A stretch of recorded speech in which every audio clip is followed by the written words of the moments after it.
ज़िंदगी की सच्चाई यही है कि ठोकर लगने से ही इंसान चलना सीखता है। नमस्कार दोस्तों, आप सभी का स्वागत है आज की इस मोटिवेशनल स्टोरी में।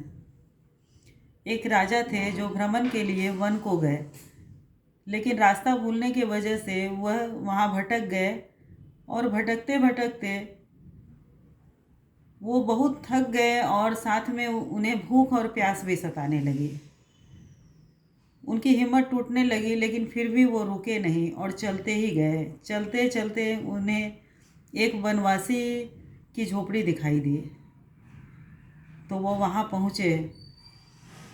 वनवासी के आतिथ्य से उनकी तबीयत सुधर गई और जैसे जैसे उनको अच्छा लगने लगा, ठीक लगने लगा, तो वो वहाँ से विदा मांगकर जाने के लिए हुए। लेकिन उन्होंने वनवासी से कहा कि मैं इस राज्य का शासक हूँ और मैं तुम्हारी सज्जनता से प्रसन्न होकर तुम्हें एक चंदन का उपवन भेंट करना चाहता हूँ, जिससे कि तुम्हारे आगे का जीवन आनंदमय बीतेगा।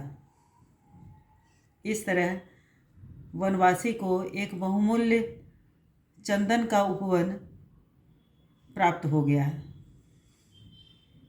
चंदन का क्या महत्व होता है और उससे किस तरह से लाभ उठाया जा सकता है, इसकी जानकारी के अभाव में वनवासी वहाँ के वृक्षों को काटकर उसका कोयला बनाकर शहर ले जाकर बेचने लगा, जिससे उसे बहुत थोड़ा धन मिलता था और उसी से वह किसी भी तरह धीरे धीरे अपना जीवन बिताने लगा। चूँकि उसे कोयले से बहुत कम धन मिलता था, इसलिए उसने धीरे धीरे सारे वृक्ष वहाँ के काट डाले। अब बहुत थोड़े से वृक्ष वहाँ बचे थे, तो अब उसे यह भी चिंता होने लगी कि वो अपना आगे का जीवन कैसे बिताएगा। संजोग से एक दिन भारी वर्षा होने लगी और वनवासी लकड़ियों के कोयले नहीं बना पाया। तो उसने निश्चय किया कि आज वह लकड़ियों को ही शहर ले जाकर बेचेगा। उसने एक बड़ा सा लकड़ी का गट्ठर बनाया और उसे लेकर वह शहर पहुंचा। तो उसने देखा कि उसकी सुगंध से लोगों ने उस लकड़ियों के बहुत ज़्यादा पैसे दिए। यह देखकर वनवासी आश्चर्यचकित था कि उसने इसी लकड़ियों के जब कोयले बनाकर बेचे तो उसे बहुत थोड़ा पैसा मिला, लेकिन आज इन्हीं लकड़ियों के उसे कई गुना ज़्यादा पैसा प्राप्त हुआ है। तो उसे रहा नहीं गया, उसने लोगों से इसका कारण पूछा। तो लोगों ने उससे कहा कि यह चंदन काष्ठ है, यह बहुमूल्य होता है। यदि तुम्हारे पास ऐसी और भी लकड़ियां हैं तो तुम इससे प्रचुर धन प्राप्त कर सकते हो।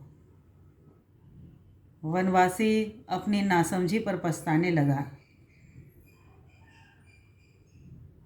और अब सिवा हाथ मलने के उसके पास कुछ भी नहीं बचा था। ठीक इसी तरह हमारे जीवन का भी एक एक क्षण बहुमूल्य होता है, लेकिन हम वासना, तृष्णा, क्रोध, लोभ की वजह से अपने जीवन को कौड़ी के मूल्य गंवा देते हैं और फिर हमारे पास भी पछताने के अलावा कुछ भी नहीं बचता है। आपको यह कहानी थोड़ी भी पसंद आई हो तो एक लाइक ज़रूर करिएगा और सब्सक्राइब भी करिएगा। Thank you.